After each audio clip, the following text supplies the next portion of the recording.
Hello everyone. Hello family. Welcome to another Narc Survivor live video. And in this one we do have a very interesting topic. Speaking about how the narcissist is haunted by your absence. Yes, believe it or not. And you may be thinking, well, they sure have a funny way of showing it.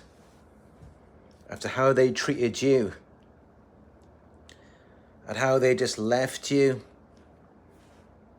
like you never meant anything to them.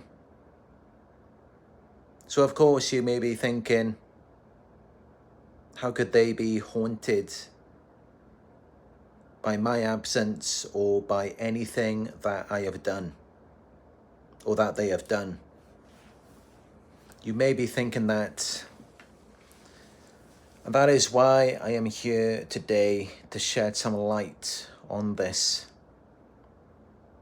Because yes, believe it or not, the narcissist is haunted by your absence.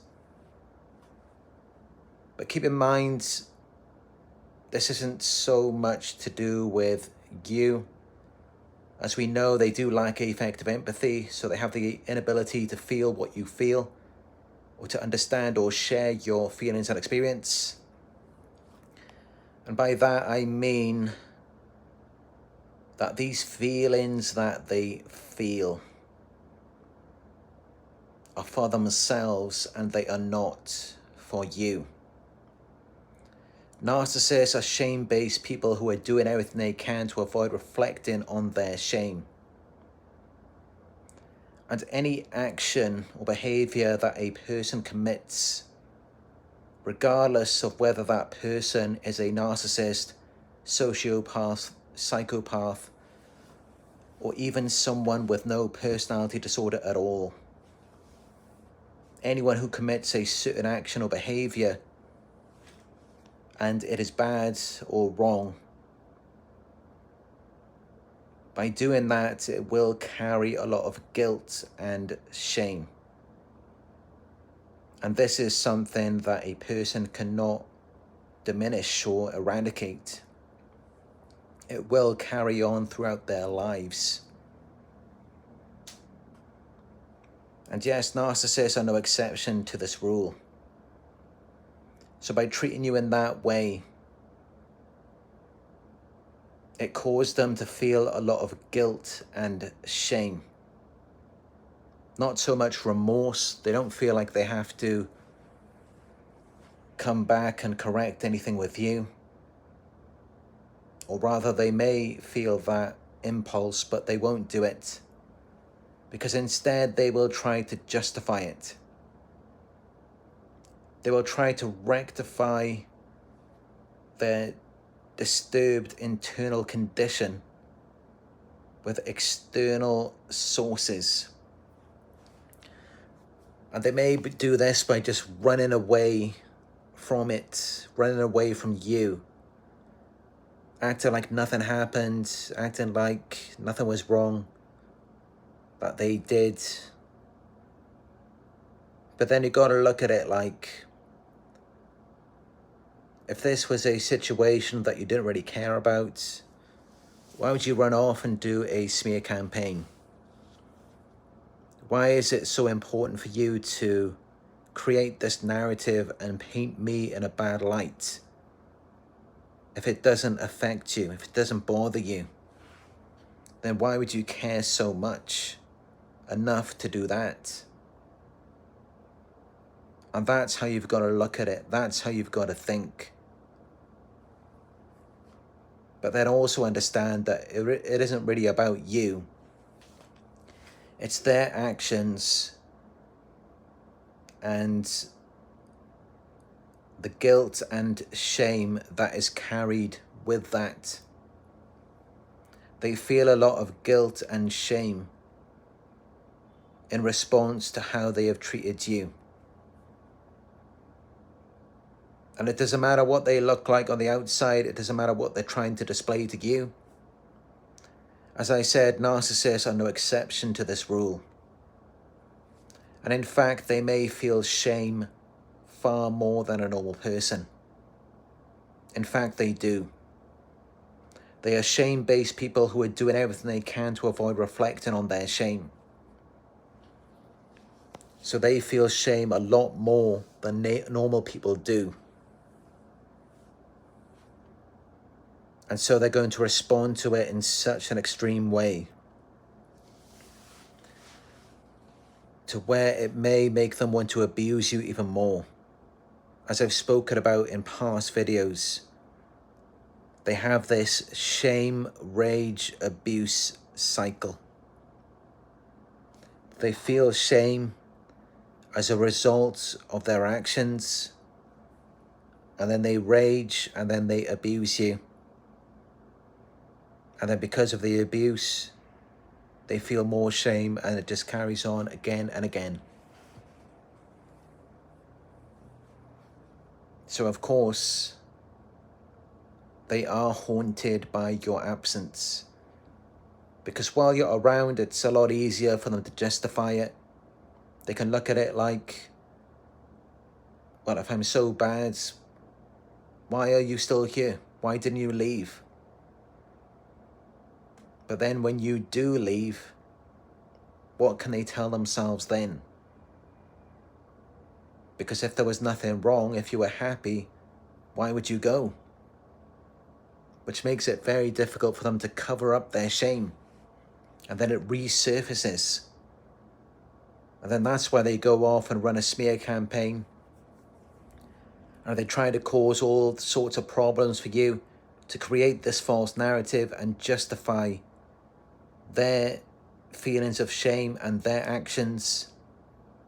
This is why they do all of that. It's because of your absence.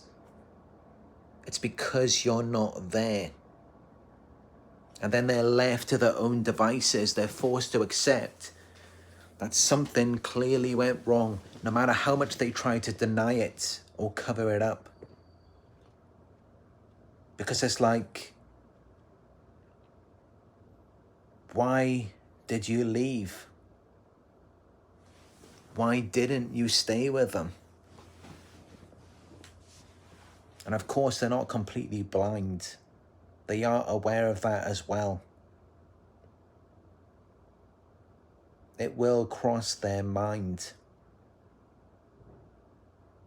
They will be thinking about it because while you're there, they use it to justify what they're doing to you. And that's literally the narrative that runs through their mind. It's that if they were so bad, and if the abuse was so harmful to you and you couldn't tolerate it, and you didn't want to accept it, then why are you still there? Why haven't you left? It's exactly what runs through their mind. That's how they think. That's how they justify it. So of course, when you do leave, it makes it very difficult for them to justify it. Because no more can they have this narrative of, why are you still here? Why didn't you leave? Now you're gone, you've left.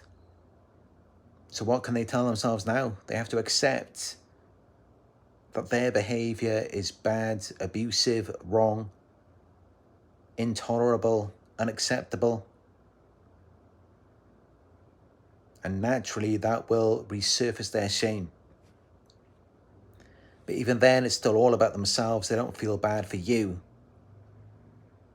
It's more just them feeling like an inherently bad person.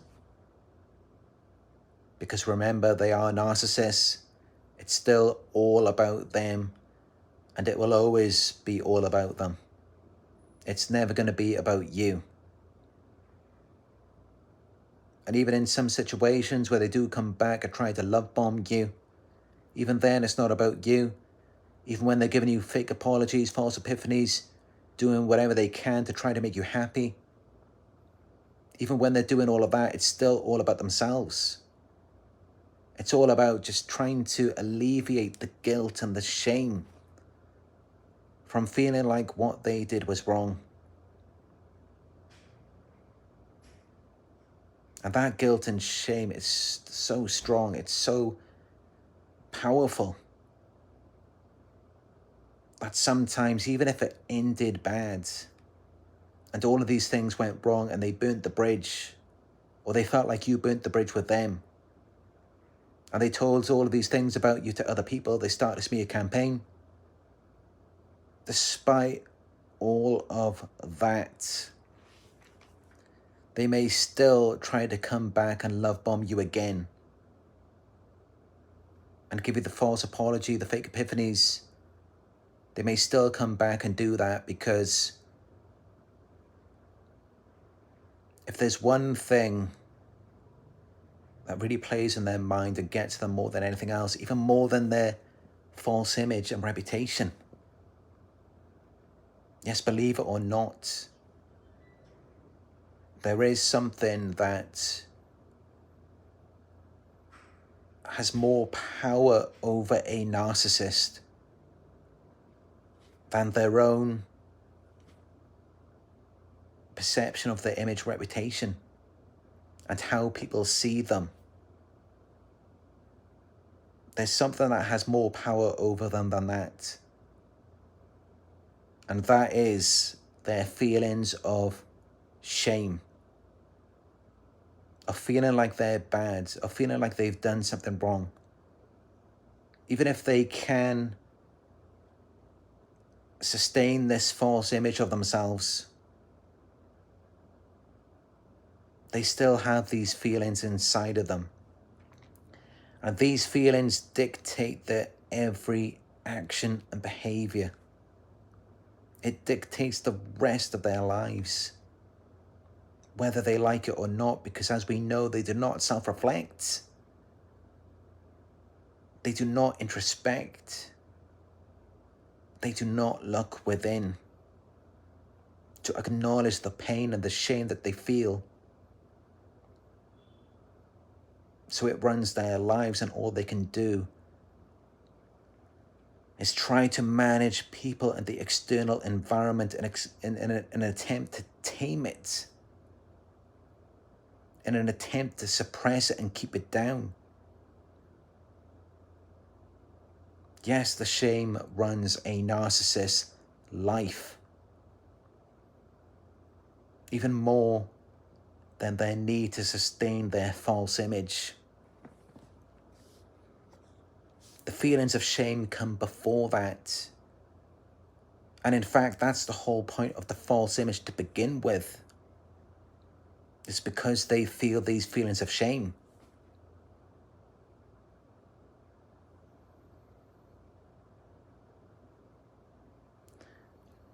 So yes, the narcissist is haunted by your absence. But even then, you must remember that they are self-absorbed and they lack empathy. These feelings are still just for themselves. They are not for you. It's just that they feel bad, they feel wrong. They feel like they didn't do something right. They feel like they were abusive. And that's why they feel shame. That's why they're haunted by your absence, because it's like, if what they did wasn't bad, if it wasn't wrong, if it wasn't abusive, then why are you not still there? Why did you go? Why did you leave? Why aren't you still with them? It's how they're going to see it. That's how they think about it. So what do you do now? Now that you know this, now that you're aware of it? What I would advise is not to let it dictate your behavior, to where you end up feeling sorry for them or you end up taking them back, of course that is not a good idea. Because remember, these feelings are for themselves. They're not for you. It's not about you. It may be triggered, it may be caused by what they did to you and how they treated you. But even then, it is still about them. And it is never going to be about you. And it's because they lack empathy, especially affective empathy, an inability to feel what other people feel. So they can't put themselves in your shoes. They can't share your experience. And by knowing that, and especially understanding how their shame works and how it can trigger them to abuse you even more, you should most definitely stay far away. Because they may just come back to abuse you even more. Remember, they can't feel what you feel. And that means that they can harm you. And it won't cause them any pain. Although it will rather trigger their shame. It will trigger their shame. And it will perpetuate the cycle to where they will desire to abuse you even more or to abuse someone else.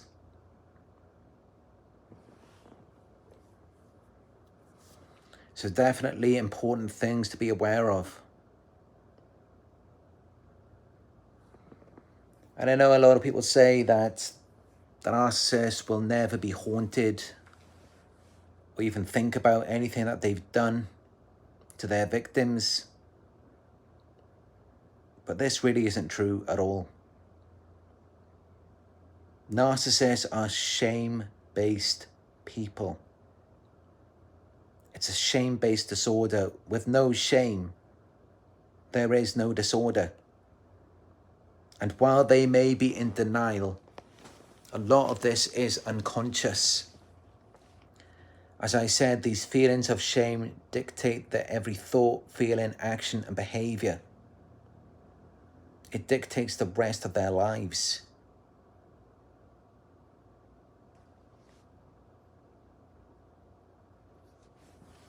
So definitely some food for thought on this topic. And now I'd like to take a moment to look through the live chat, read out any questions that any of you may have, and then give my detailed response to them. So let me know down below any questions that you may have. And it could be on this topic or another topic. Whatever it is, let me know and I will read it out. And then I will give you my detailed response.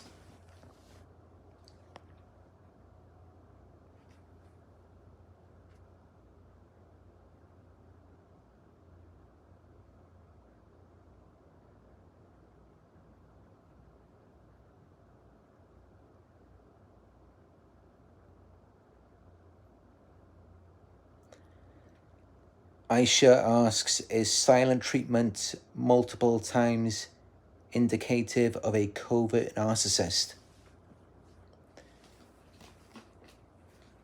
I mean, you can't really just take one behavior to determine whether or not you're dealing with a covert narcissist.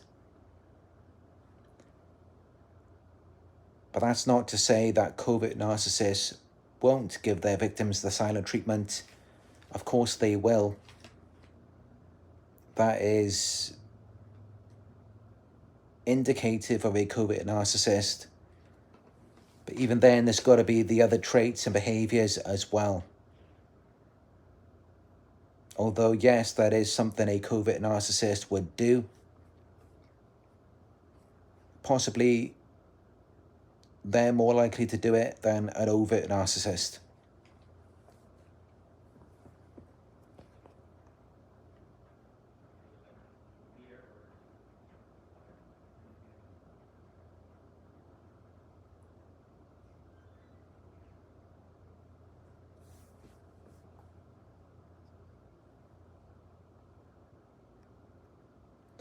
Fly Phoenix says every action from them is shameful. Yeah, that's so true. A lot of things that they do are very shameful. But this is how their disorder works, because they can engage in shameful behaviors as a means of deflecting their shame onto you. So although it may seem as though what they're doing is shameful, they're using it to put that shame onto you so that you carry the shame.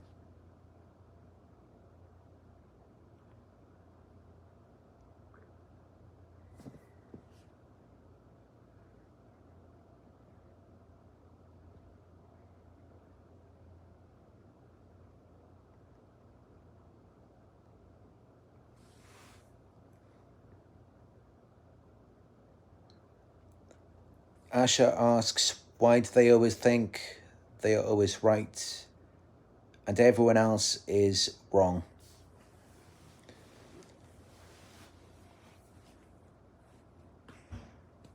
They're in denial. And the denial is to protect their fragile, true self. You see, they're very vulnerable within. And a long time ago, in their childhood, they were made to feel like they were wrong. And from that point on, they decided that they never want to feel that way again. So they decided to take on this authoritative and self-righteous role, which, as we know, is the false self. And the false self is meant to be perfect. Nothing they do is wrong, because even if they did just one thing wrong, that would open the floodgates to everything else that they've done in the past, and they just can't deal with that because they're trying to deflect their shame. So of course they've got to shift the blame onto you. They've got to hold you accountable for everything, and they can't be wrong at all. So that is why they have to think that they're always right and that everyone else is wrong. It's to protect and defend the false self.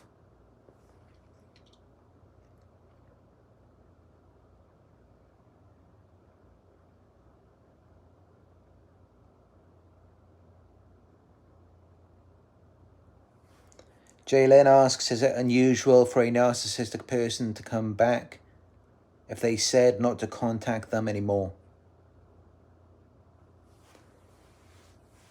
With narcissists, very few things are unusual. I mean, they will try anything. They will do whatever it takes to come back into your life, despite what they may have said before, even if they burnt the bridge, even if they started a smear campaign against you, even if it looks like they've moved on and they've gotten married and they've started a family with someone else. That still doesn't rule out the possibility that they may come back. And I'm sure there's people who are watching this video right now who may have dealt with a narcissist who did just that. Or some of you may have dealt with narcissists who came back decades later, after maybe they got divorced and they may have been married for 10, 20 years. And then they came back and hoovered. So yeah, nothing's really unusual with narcissists. Expect the unexpected.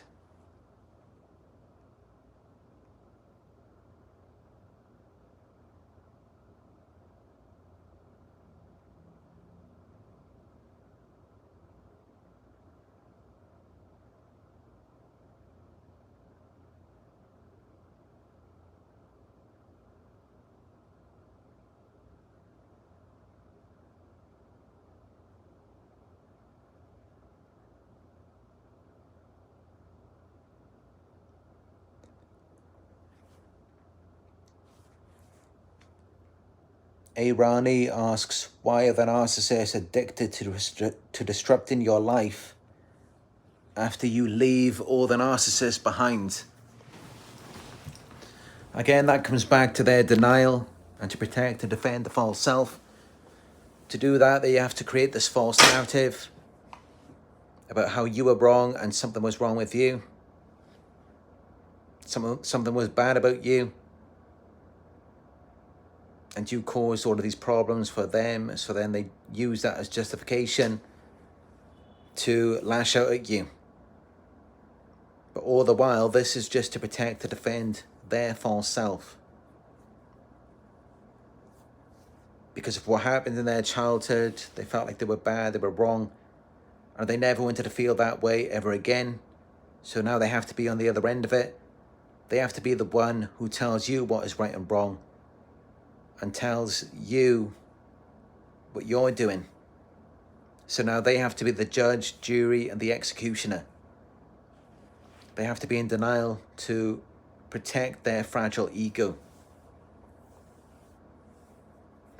When it's really just to cover up the fact that they actually have no morals or values at all. They don't really believe in anything. And that's what causes them to attach to you. But they're really just going out of their way. They're hell-bent on destroying you, even while you're just trying to leave them behind and move on. So that's why they do that.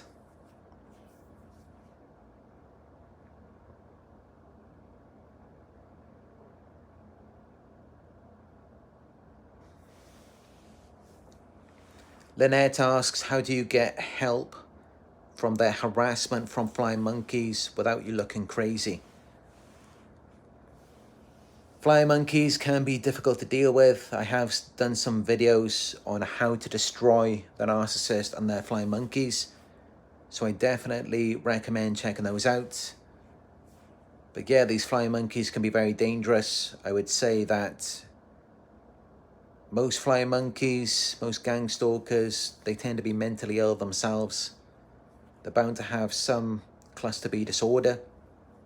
And that is what causes them to stalk and harass you. So definitely be cautious around them, because they can be very dangerous. You never know what they're going to do. And many of them will hold on to you for their lives. You can try to get away. You can move to a different city. You can move to a different country.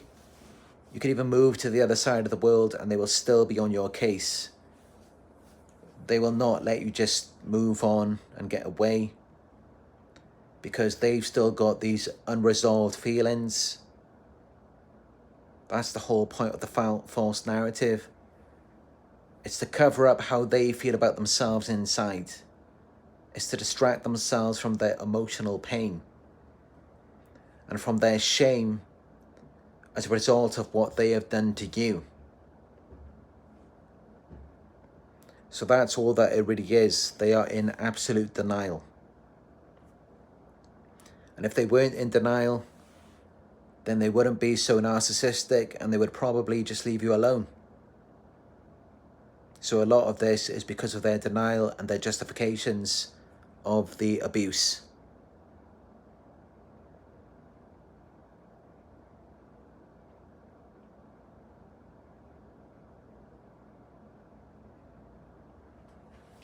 Anyway, that's it for this video.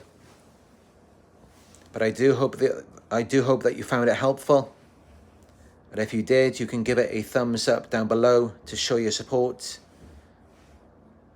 It will take you just 2 seconds, but it is very important, as it helps the YouTube algorithm to get this message out there to other survivors who may need to see it. So please hit that thumbs up button down below, show your support, and let me know your thoughts in the comment section. I read your comments every day. Hit that subscribe button, click all notifications, and then you will be notified when I upload a new video. And if you would like to donate, you can leave a super chat or a super thanks in the comment section. You can donate through my PayPal. It is paypal.me/narcsurvivor. You can book a session with me on my website. It is narcsurvivor.co.uk. And you can also follow me on Instagram. It is Narc Survivor YouTube. All right, thank you all for joining me on another Narc Survivor live video. I appreciate your support. And as always, I look forward to speaking with you in another one very soon.